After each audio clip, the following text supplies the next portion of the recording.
Hello friends, it's time we talk about radiation and what it actually does to your body.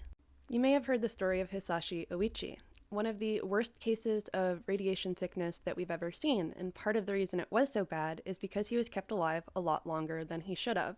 They ended up doing blood transfusions and skin grafts, and it took 2 months for him to finally perish. When people get radiation poisoning, there's often a period where they seem to be getting better, or unaffected completely, but very rapidly they begin to degrade.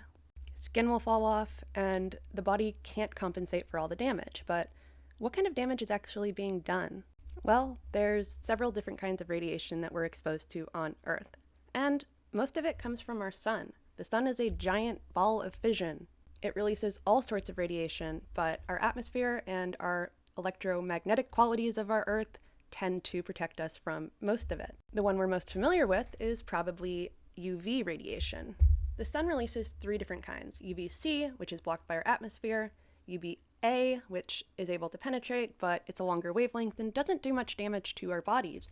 UVB is the one that we have to worry about. It's partially blocked by our atmosphere, but it still hits us. What we're really concerned about are types of radiation that are ionizing. Ionizing radiation is a type that can actually knock the electrons off of molecules, and unfortunately, that includes your DNA.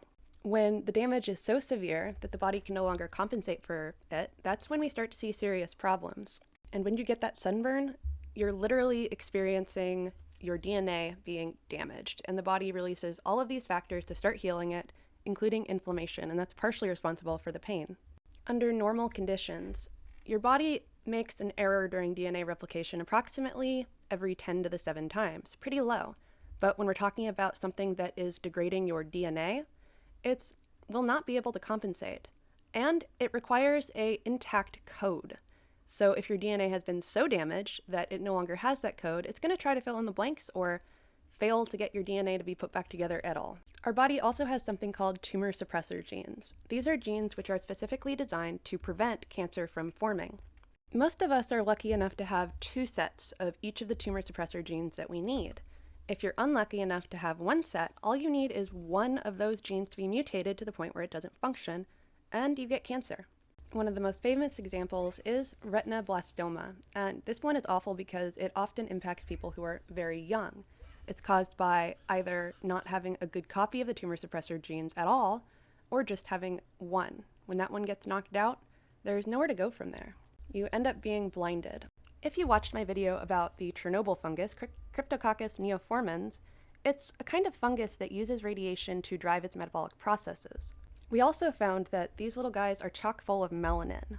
It's the exact same thing in your skin, or maybe in some of your skins, that is able to block radiation. This may end up being helpful to astronauts, as they may line their suits and the spaceship with literal melanin. The important part about this is that the more you expose yourself to radiation, the worse it becomes over time. There is actually a max amount of radiation that you can be exposed to in your lifetime that will result in fatality. While acute radiation poisoning will result in someone perishing, the radiation you get over your lifetime is also additive. You never really heal from being exposed to radiation. This is a great reason to avoid getting a sunburn. But you may have heard that there were carcinogens present in several sunscreens. Does this mean that we're all doomed and we shouldn't wear sunscreen? I don't think that's great advice, especially for someone like me who's whiter than paper. There are natural sunscreens like zinc, and I like to use those, but it's better to just cover up your arms and legs, wear a hat.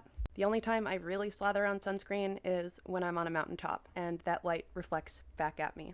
And I hate to tell you this, but you can also sunburn your eyes. I've had a very mild form of this before. Even though I was wearing really good glasses, I was just on the snow for too long that day.